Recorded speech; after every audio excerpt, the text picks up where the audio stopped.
voler une partie de la personnalité de quelqu'un. Je prétends que c'est aussi grave qu'un viol. C'est des histoires de vie ou de mort. On ne peut pas imaginer à quel point ça détruit un homme. Si mon frère se trouvait devant moi, je pense que je le tuerais.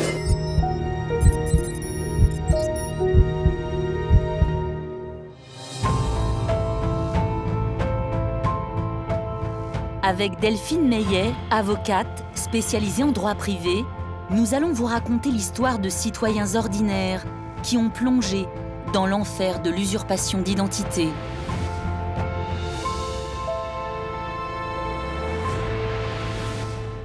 L'usurpation d'identité, c'est le fait d'utiliser le nom d'un tiers. Et le fait d'utiliser ce nom d'un tiers doit avoir des conséquences, ou pourrait avoir des conséquences dans la vie de la victime. C'est un délit qui est commis très fréquemment, très facilement. Et aujourd'hui, on a plus de chances d'être victime d'usurpation d'identité que du vol de sa voiture ou du cambriolage de son domicile. Nous allons nous intéresser à une affaire hors du commun, celle de Pascal Griffaton, un homme victime pendant 15 années d'une usurpation d'identité, un homme qui a tout perdu. 15 ans d'usurpation, c'est beaucoup, avec des conséquences gravissimes et qui pourrit la vie. Le fait qu'on doit se défendre, ça pourrit aussi la vie. C'est compliqué de se défendre dans ces situations. C'est compliqué de prouver que c'est soi ou que c'est pas soi qui a commis tel ou tel acte. Donc, c'est une sorte de double peine. On ne peut pas imaginer à quel point ça détruit un homme d'être vidé de sa substance. Moi, je ressens ça comme un viol. Ça a littéralement ruiné sa vie, cette affaire. Son frère lui a rapté une part de lui-même. Surtout que c'est les plus belles années de sa vie qu'on lui a volées. Pascal, il peut plus vivre avec ça. Il l'a complètement détruit. On aurait pu arriver à un crime. Il me disait, si mon frère se trouvait devant moi, je pense que je le tuerais.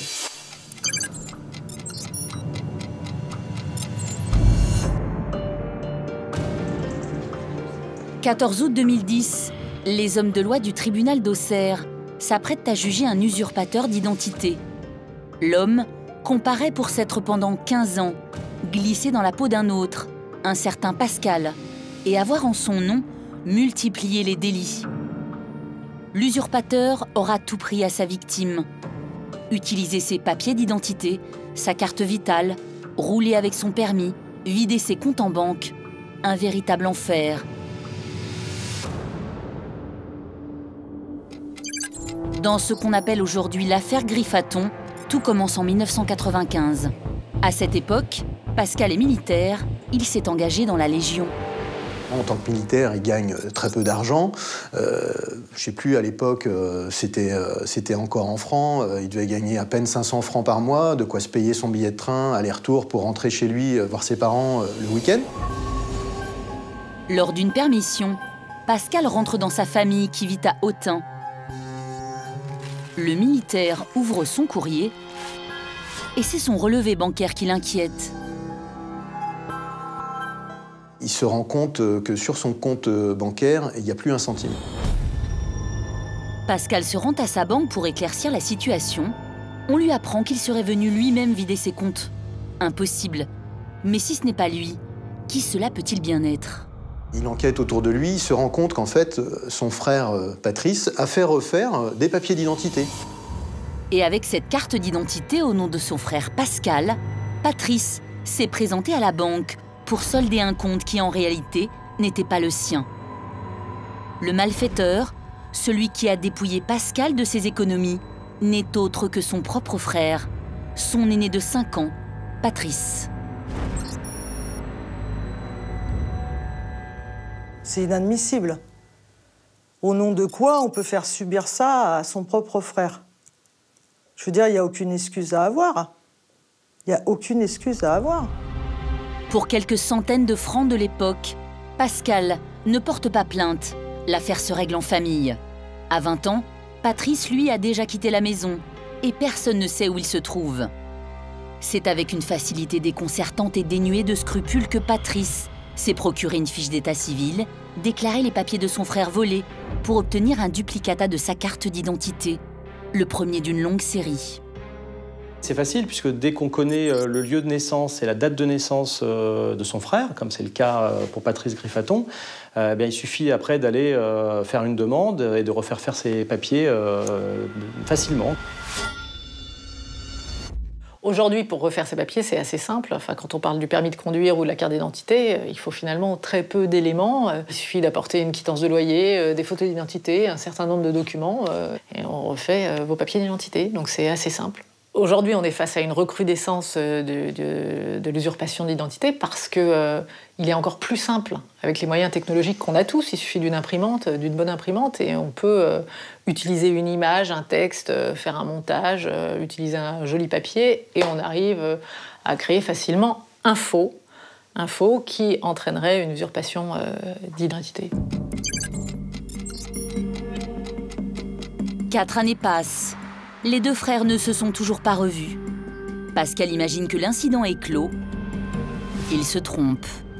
Septembre 99, une patrouille interpelle un véhicule en excès de vitesse. Au volant, Patrice Griffaton. Il donne son nom, c'est son nom, hein. Il donne son prénom, c'est pas son prénom, c'est celui de son frère. Il a la date de naissance de son frère, et puis les choses se passent correctement pour ça. Patrice va utiliser l'identité de son frère pour se sauver de ce mauvais pas. Il ne présente pas son permis, mais donne toutes les informations relatives à l'identité de Pascal. Après vérification, les gendarmes le laissent partir, lui signifiant qu'il recevra par courrier un procès-verbal de contravention. Et c'est Pascal qui va à nouveau se trouver dans la tourmente. Forcément, c'est une façon facile de passer entre les mailles du filet de la justice et de pouvoir accomplir des méfaits. Après avoir échappé à ce premier contrôle routier, et pour entrer un peu plus dans la peau et les papiers de son frère, Patrice décide de garnir son portefeuille et se procure un nouveau sésame, un permis de conduire au nom de Pascal. Mais où s'arrêtera-t-il ? Patrice, à chaque fois qu'il se fait arrêter en excès de vitesse, à chaque fois qu'il grille un stop ou un feu rouge, et que la police ou la gendarmerie l'arrête, il présente cette identité-là. Excès de vitesse, conduite en état d'ivresse, muni d'un permis qui n'est pas le sien, Patrice multiplie les délits au nom de son frère. Cette fois, Pascal dépose plainte et pense sans doute que cette démarche va le protéger. C'est en fait le début du cauchemar. Patrice, en fait, n'existe plus. Et il y a 2 Pascal qui se promènent. C'est une méthode de vie, de défense, et puis c'est une forme d'habitude. Il pense que tout ça reste administratif, que lui s'en tire. Son frère, au fond, il imagine qu'il s'en tirera aussi, puisque de toute façon, il est innocent. Sauf que l'administration ne l'entend pas de cette oreille. Pour elle, le coupable a bien une identité, même si ce n'est pas la bonne. Pascal, c'est lui qui reçoit les amendes, c'est lui qui reçoit les amendes impayées, les majorations à payer, c'est lui qui a des saisies sur salaire. Le principe, c'est que ces amendes font boule de neige et que d'une petite amende à 100 €, elle devient 300, et puis ainsi de suite avec les procédures d'huissier qui viennent augmenter les frais. Et à la fin, on était sur des sommes qui étaient importantes. On arrivait à des sommes de parfois de 7 000 à 8 000 €. Pour Pascal, l'affaire tourne au cauchemar. À son domicile, les amendes s'accumulent. Patrice est introuvable et Pascal ne comprend pas comment son identité a pu être si facilement dérobée. Il doit déposer plainte et apporter des preuves de son innocence. Mais ce n'est pas si simple. La difficulté pour la victime, donc le frère victime, c'est de prouver que ce n'est pas lui. Et c'est pas si simple de prouver que ce n'est pas soi. On est pris en étau par cette usurpation qui se referme sur vous, qui essaye de vous happer. C'est très compliqué de prouver que ce n'est pas soi dans plusieurs situations.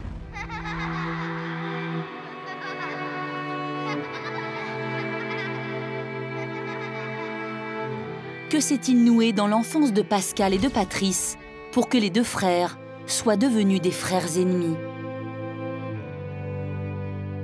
Je me souviens en tout cas dans les propos de Pascal Griffaton que l'auteur des faits, son frère, Patrice, était, selon lui, un enfant difficile, qui n'arrivait pas à trouver sa place. il le dit comme ça, et dit-il, il se souvient que son père l'avait mis dehors. C'est-à-dire, finalement, l'avait mis à la porte, l'avait rejeté. Une question, effectivement, qu'on peut se poser, c'est quelle a été la nécessité pour Patrice Griffaton de revenir, effectivement, autrement, violemment, pour reprendre, effectivement, la place qui était la sienne. Dans la famille Griffaton, ils sont 7 enfants, dont 4 garçons. Stéphane, l'aîné, Dominique, Patrice et Pascal, le dernier frère, le préféré, dit-on. Dans la famille, il y avait un peu de différence. Pascal était un peu plus chouchou que les autres gars. Après, c'est une question d'interprétation de chacun. Patrice Griffaton, il n'a pas été aimé. Donc à un moment donné, qu'il ait voulu être lui, le remplacer, en même temps se venger, peut-être c'est l'ambivalence des sentiments. Hein. C'est pas parce qu'on ne trouve pas sa place qu'on doit en arriver là, de faire du mal au reste de la famille. C'est illogique.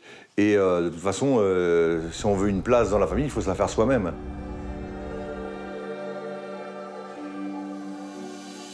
Les 2 frères ne sont plus frères en réalité. Hein. Ils ont le même nom, ils ont eu une petite histoire commune dans le début de leur vie, mais ils ne sont plus frères. Ce sont 2 étrangers, voire 2 ennemis. Hein.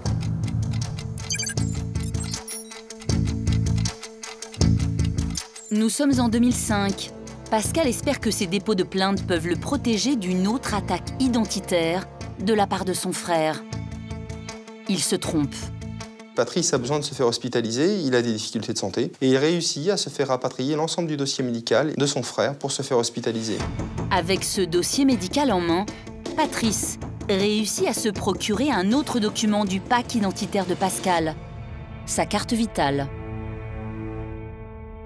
Ça a été facile de détourner ces dossiers, mais pour Pascal, ça a été une montagne pour pouvoir, auprès de l'administration, obtenir de récupérer ses droits et son dossier médical. Pascal, le vrai, est déchu de ses droits. Mais en revanche, c'est lui qui reçoit les commandements à payer pour tous les dépassements d'honoraires dont Patrice va abuser. Nouveau dépôt de plainte, mais toujours le même immobilisme de la part de l'administration, des forces de police et de justice. Cette affaire d'usurpation est une machine infernale. Ça allait crescendo. Au départ, ça a été le permis, et puis après, ça a été carrément la sécurité sociale, etc., les allocations familiales, tout. Enfin, oui, il l'a complètement dépossédé, il l'a complètement détruit. Quand on sonne chez lui, c'est l'huissier qui vient lui saisir ses biens. Pascal, il peut plus vivre avec ça. Et il est comme un lion en cage dans son petit appartement HLM à la Roseraie, au sud d'Angers, là. Et il tombe fou. Le quotidien de Pascal Griffaton est vampirisé par son frère. Ses nuits sont sans sommeil. Les médicaments ne vont pas l'empêcher de sombrer dans la dépression. Il perd son emploi. Il vit enfermé dans cet appartement parce qu'il n'a plus d'autre choix. Il vient de perdre son travail, il était cuisinier, il est tombé en invalidité parce qu'il n'est plus capable de travailler. Psychologiquement, affectivement, il a beaucoup de soucis. Ça a littéralement ruiné sa vie, cette affaire, à tel point qu'il n'allait plus voir dans sa boîte aux lettres si des courriers arrivaient faisant état d'une condamnation, d'une facture qu'il aurait eu à payer.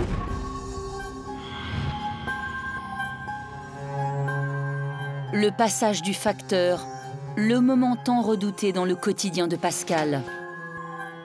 Il y a l'angoisse du courrier parce que Pascal l'a vécu. On avait regardé sur un an. Sur un an, on avait un courrier quotidien, un courrier chaque jour qui ne le concernait pas. Généralement, c'était des factures, des amendes. Vous alliez éventuellement avoir une saisie. Pour être contesté, il fallait déjà régler l'amende qui était en question. Et c'est vrai que ça vous détruit aussi la vie de couple derrière, puisque au quotidien, vous le vivez très mal, vous ne parlez plus que de ça, vous ruminez ce qui vous arrive, et puis ça devient très difficile aussi pour le conjoint. Nous sommes en 2006, une année noire, où l'usurpation de l'identité de Pascal Griffaton atteint sans doute son paroxysme. Chaque jour, on avait le passage d'un huissier, on avait une démarche à faire, par exemple, auprès de la CAF, auprès des services sociaux. Et chaque jour, il devait justifier de son identité. Il craignait en permanence de se faire arrêter, d'avoir un contrôle, effectivement d'identité, et une nouvelle fois de ne pas pouvoir prouver qui il était. Quand on se retrouve comme ça devant un mur comme celui-là, à savoir qu'on a beau dire qu'on est innocent, on a beau le prouver, on a beau finalement, même la justice en est consciente et que rien ne se passe derrière, on a envie de péter les plombs après, on a envie d'exploser, on a envie de provoquer des drames. Et c'est bien un drame qui va se jouer. Alors que Pascal quitte son appartement pour aller faire une course, il est arrêté par une patrouille de police. Pascal se fait contrôler dans la rue pour un contrôle d'identité classique, sauf que Pascal, il en a absolument marre. Ça fait plus de 10 ans qu'il est usurpé et il commet un outrage par rapport aux agents en leur indiquant qu'il ferait mieux d'aller chercher son frère plutôt que de l'embêter lui. Pour outrage à agent, Pascal est emmené au poste. Il passe en comparution immédiate, mais il est loin de se douter que le procureur qui lui fait face a sous les yeux son casier judiciaire, qui est loin d'être vierge. Le magistrat va en fait le condamner à la prison ferme puisqu'il se réfère à un casier judiciaire qui est absolument faux, qui est celui en fait des infractions commises par l'usurpateur, mais qui vient grever le casier judiciaire de Pascal. Conduite en état d'ivresse, mais également sous stupéfiants, délit de fuite ou excès de vitesse ayant entraîné des accidents corporels, la liste est longue. Pascal va payer pour les délits de son frère, des délits pour lesquels il a lui-même porté plainte. Pascal est condamné à 3 mois de prison ferme, 18 mois de mise à l'épreuve et 1 100 € d'amende. Une situation totalement ubuesque. La prison, ça n'arrange rien, il tombe fou dans sa cellule, il la dégrade, et là, il est condamné à 2 mois de plus. C'est pas lui qui a grillé les feux, c'est pas lui qui a fait les excès de vitesse, c'est pas lui qui a conduit alcoolisé. Il a jamais rien fait de tout ça, Pascal, il a jamais eu de problème. Mais comme il est violent dans sa cellule, tout paraît crédible pour les forces de l'ordre. Ce gars-là, c'est sûrement un mec dangereux, on a bien fait de l'incarcérer. Le pauvre Pascal, il a une trentaine d'années à l'époque, il fait 5 mois de prison pour rien. «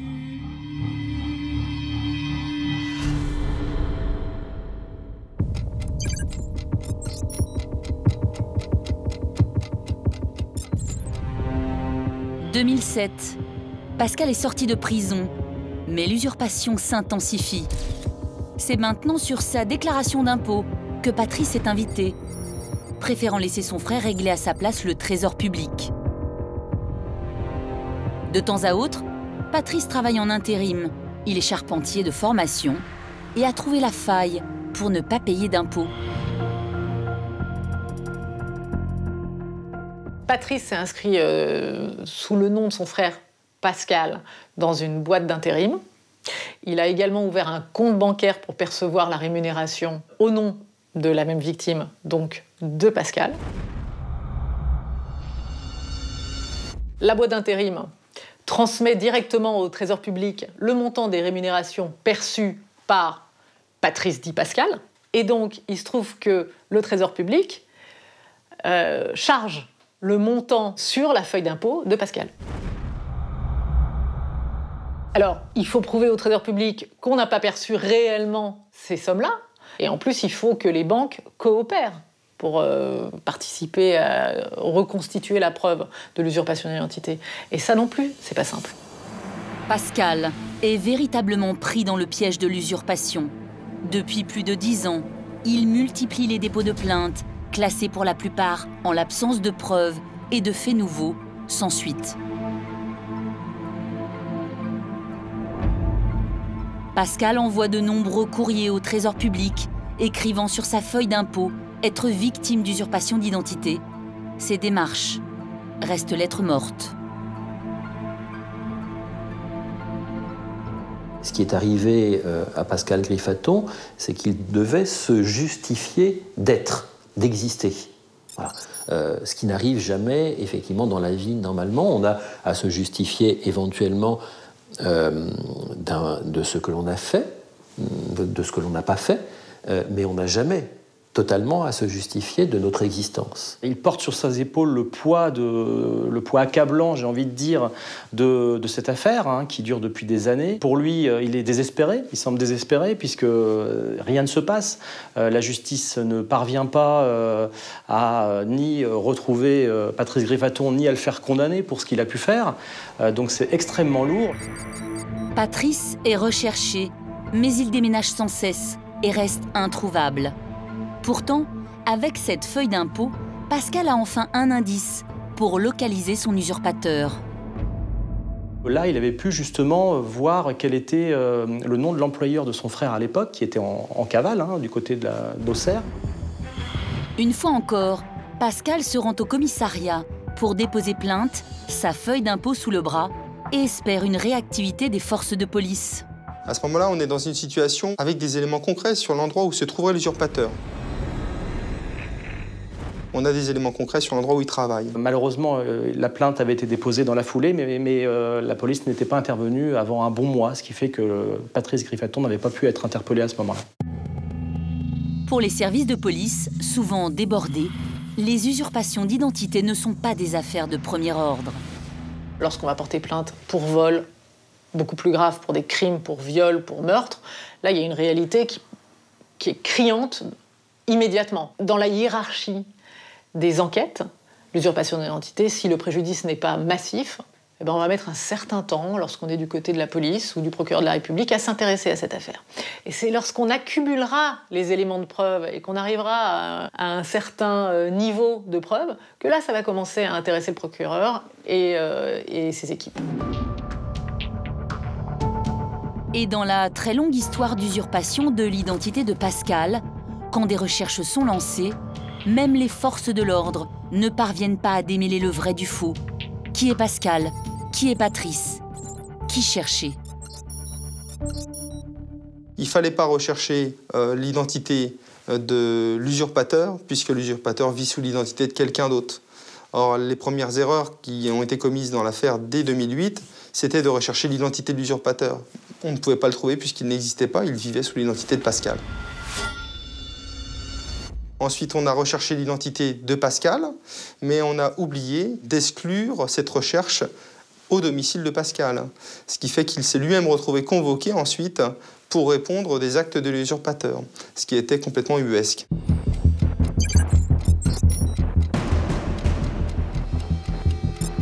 Mai 2008, le courrier n'est pas annonciateur de bonnes nouvelles. Pascal apprend que la justice vient encore de le condamner. Il reçoit chez lui une condamnation de justice, 1 mois d'emprisonnement ferme pour conduite en état alcoolique avec de la drogue, alors que lui n'a jamais pris de la drogue de sa vie. Et là, ce jour-là, c'est littéralement la goutte qui fait déborder le vase. Il est complètement anéanti et détruit par cette nouvelle et il décide de mettre fin à ses jours.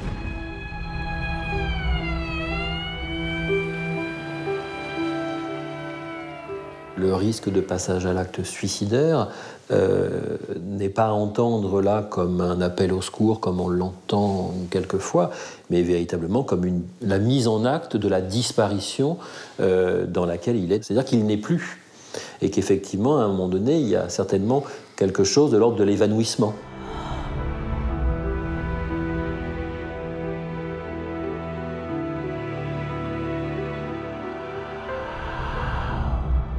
Il a vécu un enfer, ça c'est vrai. Quand il vous arrive ce genre de choses, je peux comprendre qu'on soit blessé à vie, oui. Je peux le comprendre, oui. Surtout que c'est les plus belles années de sa vie qu'on lui a volées, puisque de l'âge de 18 ans jusqu'à plus de la trentaine, il a eu de cesse que de se justifier.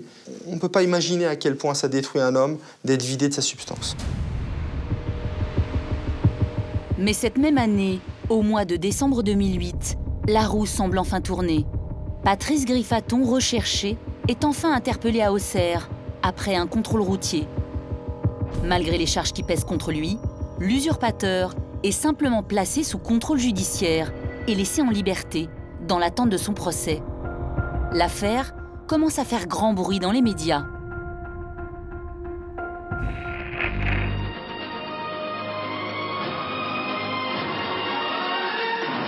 À présent, une affaire d'usurpation d'identité pas comme les autres, celle d'un homme qui a vu pendant 13 ans sa vie volée et détruite par son propre frère. Depuis 1995, il prend totalement mon identité, dans tout ce qu'il fait. Il travaille sous mon identité, il circule sous mon identité, avec des véhicules qu'il achète sous mon identité. À l'époque de ce tournage, et à l'approche de l'ouverture d'un procès que Pascal attend depuis des années, c'est l'inquiétude. Patrice ne respecte pas son contrôle judiciaire, il a déjà pris la fuite. Mais les journalistes, eux, l'ont retrouvé et convaincu de parler. Comment doit-on vous appeler aujourd'hui? Patrice.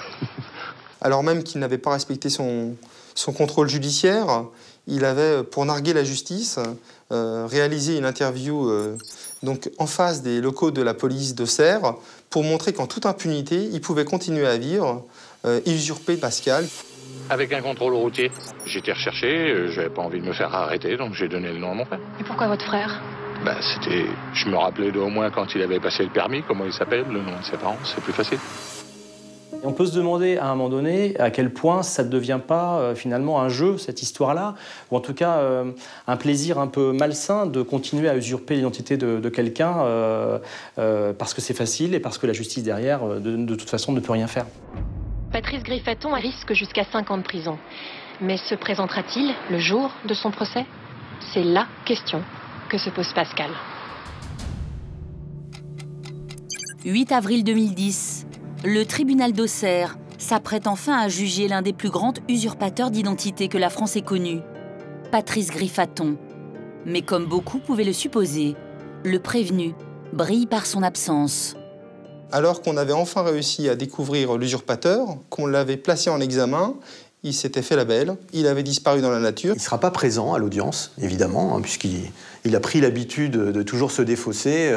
Il ne reconnaît jamais ses torts, il ne se présente pas aux convocations, il fait porter le chapeau tout le temps sur son petit frère Pascal. Une ultime provocation à l'encontre de Pascal, rongé depuis 15 ans par cette usurpation. Celui qui aura par 2 fois tenté de se suicider en 2008 songe à faire justice lui-même. On aurait pu arriver à un crime. C'est tout à fait possible dans un cas comme celui-ci. Il a exprimé plusieurs fois le souhait de voir son frère disparaître, de le voir mourir. Puisqu'il nous a dit plusieurs fois « Je ne serai tranquille que lorsqu'il sera mort. Je revivrai quand il sera dans une boîte. » Je comprends que mon frère Pascal ait eu envie de le tuer, sachant qu'il sait très bien qu'il recommencera à chaque fois. Donc, vu son état psychologique, je comprends très bien. Il aurait pu se défendre, à mon avis, de, effectivement, une énième agression qu'il aurait vécue comme telle, quoi. Donc, on n'est pas là, effectivement, dans un désir de tuer, mais dans une volonté de se protéger. Sauf que là, la victime de l'usurpation, elle n'a plus de force. Elle a plus de force. Elle a encore de la force dans la voix pour essayer de se défendre, mais en fait, elle est vidée. Elle est vidée totalement de sa personnalité, elle n'a plus d'énergie du tout, et elle n'a même pas l'énergie du désespoir qui serait celle d'aller tuer l'usurpateur, qui était d'ailleurs souvent difficile à trouver. Pascal attend que la justice se prononce enfin et qu'elle rende une condamnation exemplaire à l'encontre de Patrice, qui n'est pas dans le box. On avait rendu une décision par défaut et il avait été condamné, dans un premier temps début avril, à une peine de 4 ans de prison ferme, qui était relativement importante, d'autant, c'est vrai qu'il était jugé en son absence, mais c'est vrai que le tribunal avait pu constater qu'il ne donnait absolument aucune garantie à la justice, puisqu'il avait lui-même refusé de respecter le contrôle judiciaire. La peine est sévère au regard de ce que prévoit le code pénal en cas d'usurpation, une peine maximale de 5 ans de prison. Mais Patrice court toujours et peut continuer à usurper Pascal. Alternative pour ce dernier, changer de patronyme, ne plus porter le nom Griffaton. Je comprends très bien que Pascal ait voulu, à un moment, changer de nom parce qu'il s'est dit, bon, finalement, je suis dans un piège, comment je peux en sortir? Tout vous passe par la tête, vous essayez de trouver des solutions pour essayer d'avoir une vie meilleure. C'est normal.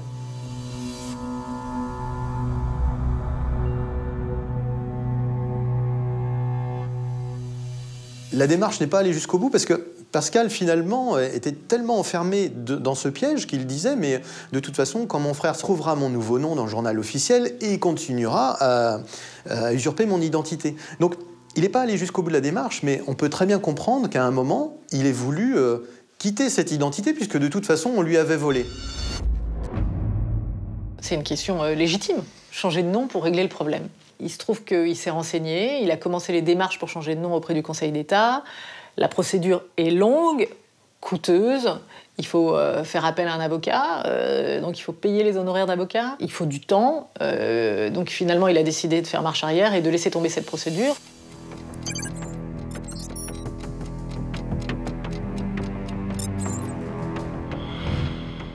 Juillet 2010, 3 mois après sa condamnation en son absence par le tribunal d'Auxerre, Patrice Griffaton est de nouveau interpellé. En détention, il contacte un avocat.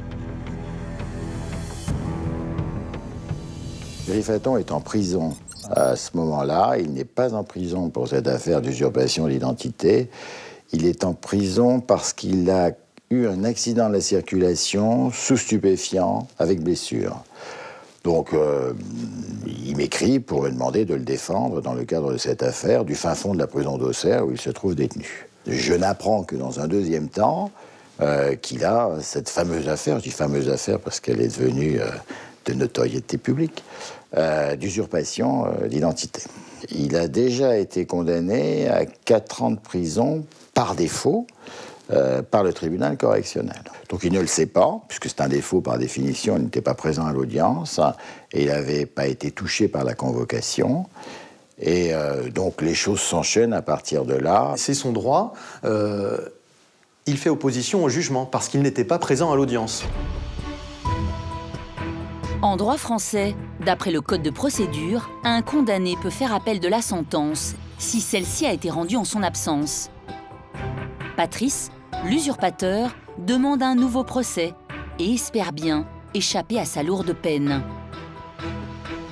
Mon but, c'est de faire en sorte qu'il n'ait pas 4 années de prison, puisqu'il arrive avec 4 années de prison sur le dos. Un mois seulement après sa condamnation par défaut, Patrice est cette fois dans le box des accusés du tribunal d'Auxerre.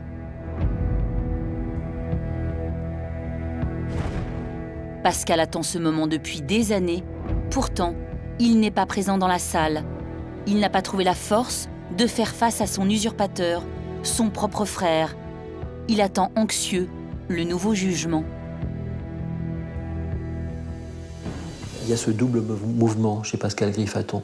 Un premier mouvement combatif, c'est-à-dire enfin, je vais me faire entendre. Il espère effectivement que l'expertise psychologique viendra prouver à sa place, d'une certaine façon, ce qu'il n'arrive pas lui à prouver depuis de longues années. Et puis il y a ce deuxième mouvement chez Pascal Griffaton qui est un mouvement, on pourrait dire, légitimement un peu dépressif. C'est-à-dire qu'il a eu déjà tellement d'épreuves qu'il a dû traverser et dans lesquelles il n'a pas pu justifier de son identité, qu'il est très incertain, voire même déjà dans l'idée qu'il n'obtiendra pas gain de cause. Pascal attend sans doute une confirmation de la condamnation à 4 années de prison ferme, prononcée en première instance. Il va être déçu. Toujours 4 ans demandés par le procureur de la République. Débat, plaidoirie, 30 mois. C'est-à-dire on passe de 48 mois à 30 mois. Autrement dit, 18 mois de moins, 1 an et demi de moins de prison.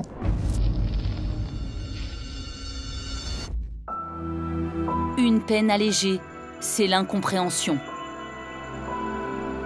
On s'est dit, c'est pas possible, quoi. C'est dérisoire. C'est dérisoire.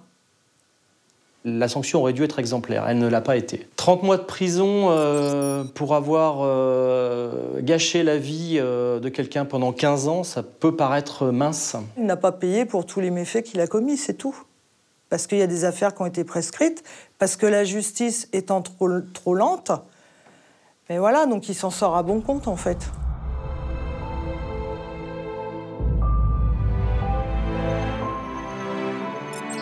Aux abords du tribunal, Pascal est sous le choc de cette décision de justice.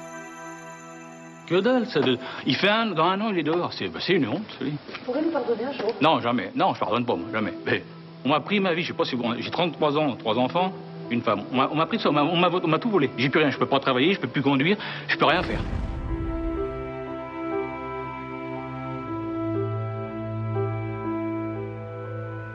Patrice est mis en prison. Et là, Pascal n'est pas du tout rassuré, il est même encore plus inquiet. Je me souviens, on est allé le voir dans son appartement ce jour-là, on lui dit « Bon, Pascal, maintenant ça doit aller mieux, maintenant que votre frère est en prison, vous devez vous sentir rassuré, il ne va plus rien vous arriver, la justice vous a enfin entendu, après toutes ces années où vous avez eu du mal à vous faire entendre. » Et là, Pascal il nous dit non, non, je sais exactement ce qui va se passer. De toute façon, quand il sortira de prison, il recommencera et je pourrai toujours pas vivre normalement. Il a été victime de tellement d'abus de la part de ce frère qui a été vraiment sans limite que Pascal ne croit pas pouvoir retrouver la sérénité un jour dans sa vie. On lui a dit, voilà, maintenant passez à autre chose. Passez à autre chose, c'est bon, arrêtez de faire la victime, maintenant passez à redémarrer votre vie. On ne peut pas redémarrer sa vie. Il mettra probablement beaucoup de temps à se remettre de cette affaire-là s'il s'en remet un jour. On lui souhaite évidemment de réussir à se remettre, mais les dernières fois où on a vu Pascal, on a pu mesurer qu'il était vraiment détruit durablement. Quand on a été vidé de sa substance pendant 15 ans, il faut être soutenu, il faut être assisté, il faut des soutiens psychologiques, ce qui n'est absolument pas créé aujourd'hui pour des victimes d'usurpation à un tel degré.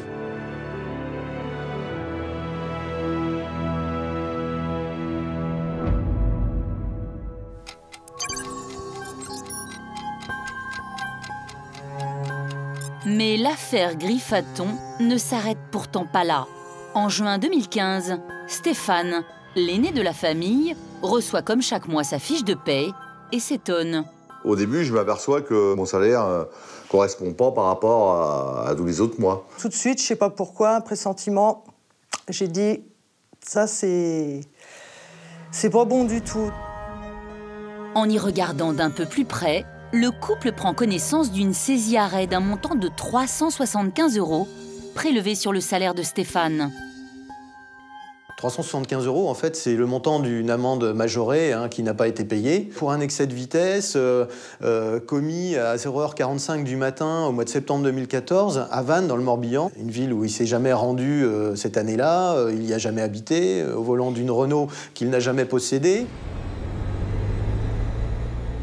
Stéphane, lui, commence à enquêter. Il se renseigne auprès de la police de Vannes. On lui dit « Votre permis de conduire a été déclaré perdu. Un duplicata a été édité. » Et bien alors, Stéphane dit « Mais non, moi, le permis de conduire, regardez, il le sort de sa poche. J'ai jamais déclaré qu'il avait été perdu ou volé. Je l'ai encore. » Stéphane décide de consulter un avocat. Le même conseil que son frère Pascal. Il me présente donc une série de faits dont il est victime. Qui ressemble étrangement à ce que Pascal a pu connaître dès le début de l'usurpation. À savoir qu'une personne a pris son identité suite à une infraction donc, routière et qu'en plus cette personne était en état d'ébriété, ce qui a entraîné donc, un retrait de son permis immédiat et une condamnation à une peine d'amende. Je comprends que je suis usurpé et que donc c'est sûrement mon frère qui a récidivé. Comment il procède? Pour lui, c'est facile. J'ai envie de dire qu'il connaît tout le pédigré de la famille. Il connaît les dates de naissance, il connaît les lieux de naissance. Donc après, il se fait faire des actes de naissance, certainement. En plus, maintenant, avec Internet, tout est si facile que c'est pas un souci. Et il y arrive très bien depuis des années, puisque visiblement, il ne fait que ça depuis plus de 20 ans. En tout cas, ça, c'est sûr. Quelques mois seulement après sa sortie de prison, Patrice Griffaton aurait-il repris ses activités d'usurpateur? Mais pourquoi pas cette fois encore sur Pascal? parce qu'il n'a plus rien, il n'a plus de permis de toute façon, il n'a plus rien. Il ne peut plus le faire avec Pascal, donc voilà, il réitère avec Stéphane. La récidive ne peut pas étonner puisque c'est un système de fonctionnement, c'est un système de vie. Peut-être qu'en n'étant pas lui-même véritablement, il évite de se juger lui-même. Après, c'est très psy, ça, hein, c'est très analytique. Il a grillé toutes ses cartouches avec Pascal, donc il ouvre un autre chargeur sur un autre frère. Est-ce que l'histoire de la famille ne l'amène pas à régler peut-être quelques comptes par ce biais-là? Est-ce que c'est un vengeur usurpateur? Patrice semble avoir trouvé une nouvelle proie en la personne de son frère aîné Stéphane. Stéphane, pour se défendre, est même allé jusqu'à demander à ce qu'on imprime un certificat comme quoi l'appareil respiratoire qu'il utilise pour dormir a bien mesuré qu'il dormait chez lui cette nuit-là pour attester qu'il n'était pas au volant en Morbihan, mais qu'il était bien chez lui en train de dormir. Les administrations compétentes connaissent le cas Griffaton. Mais la gestion de cette usurpation, pourtant avérée sur Stéphane, reste surprenante. Le tribunal de police de Vannes a reconnu que ça ne pouvait pas être Stéphane. Donc suite à ça, 2 mois ou 2 mois et demi après, l'amende a été remboursée. Mais la préfecture n'a pas accepté de rendre le permis. Ce qui fait que Stéphane, aujourd'hui, circule en totale infraction puisqu'il n'a pas le permis et il conduit malgré tout. Pourquoi la préfecture ne suit pas à partir du moment où vous êtes reconnu innocent? Comment se fait-il qu'on lui redonne pas ses points? Comment se fait-il qu'il est en suspension de permis alors que c'est prouvé que c'est pas lui? Stéphane a toutes les raisons de s'inquiéter parce qu'il sait ce qui est arrivé à son petit frère. Il a vu la spirale infernale dans laquelle Pascal est tombé. Stéphane, lui aussi, à son tour, vit très mal le fait qu'on lui ait volé son identité parce qu'il imagine, comme ça s'est produit une fois, que l'usurpateur va recommencer.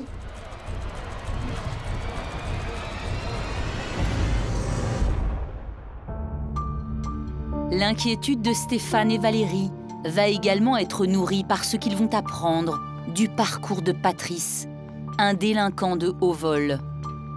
C'est vrai que quand on a découvert son palmarès, parce qu'en fait, les bras nous en sont tombés quand on est arrivé chez l'avocat qui nous a sorti tout le listing des méfaits qu'il avait commis. C'est quelqu'un qui touche à tout, on va dire, hein, stupéfiant, vol avec violence, etc.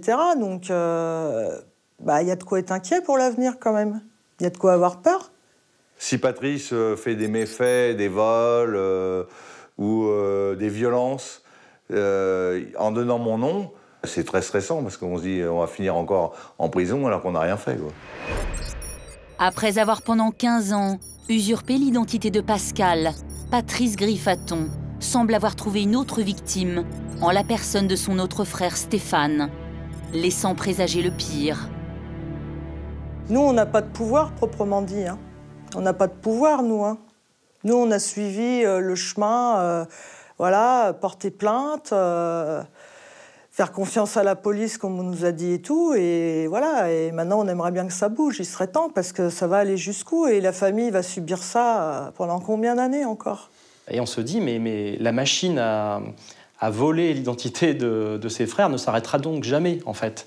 Malgré la condamnation, malgré la médiatisation, malgré le fait d'avoir ruiné la vie de quelqu'un, Patrice Griffaton, aujourd'hui, est en cavale et ça continue. Et on se demande à quel point, même après, les enfants et les petits-enfants, peut-être un jour, seront aussi concernés par cette machine. On est bien dans une histoire d'usurpation d'identité intrafamiliale. Donc finalement, la question que l'on peut se poser, c'est que cherche effectivement Patrice Griffaton. Et on peut penser que s'il ne l'a pas obtenu, bien entendu qu'il va continuer cette quête.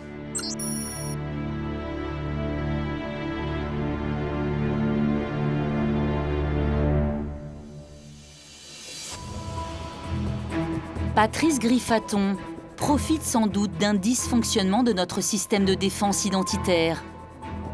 Censé nous protéger, nos administrations auraient en fait contribué à développer une délinquance moderne.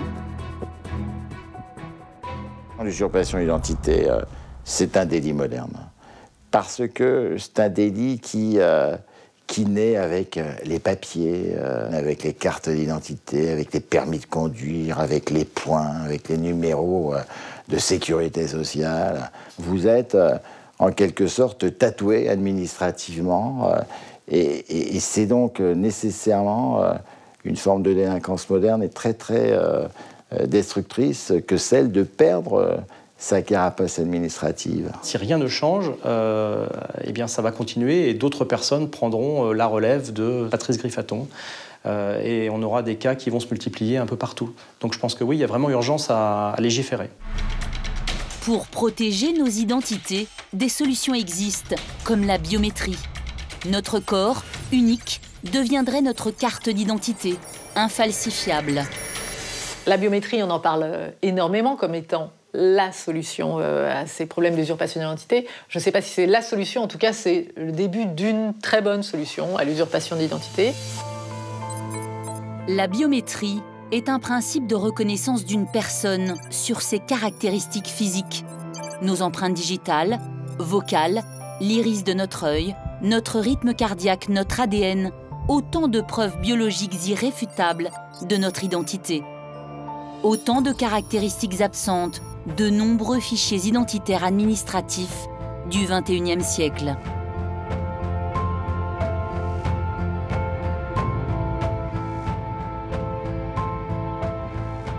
Je pense qu'on peut être vigilant sur ces données, toutes ces données, et c'est un vrai débat aujourd'hui. Quel est l'avenir de nos données qui sont diffusées si simplement? Il suffit de payer une fois sur Internet une facture, un achat, pour que vos données soient transmises et ensuite elles peuvent être prises à l'infini. Le maître mot, c'est vigilance. Vérifier ses comptes bancaires, vérifier tout son environnement. Et plus on est vigilant, et moins on peut être victime, en tous les cas, victime d'usurpation d'identité et découvrir d'un seul coup le poteau rose. L'affaire Griffaton n'est pas encore bouclée. Stéphane attend que le tribunal se prononce pour retrouver son permis de conduire et se protéger administrativement d'une autre attaque identitaire. Quant à Pascal, il reste très marqué par cette affaire. Sans emploi, il n'a touché aucun dommages et intérêts que son frère Patrice aurait dû pourtant lui verser.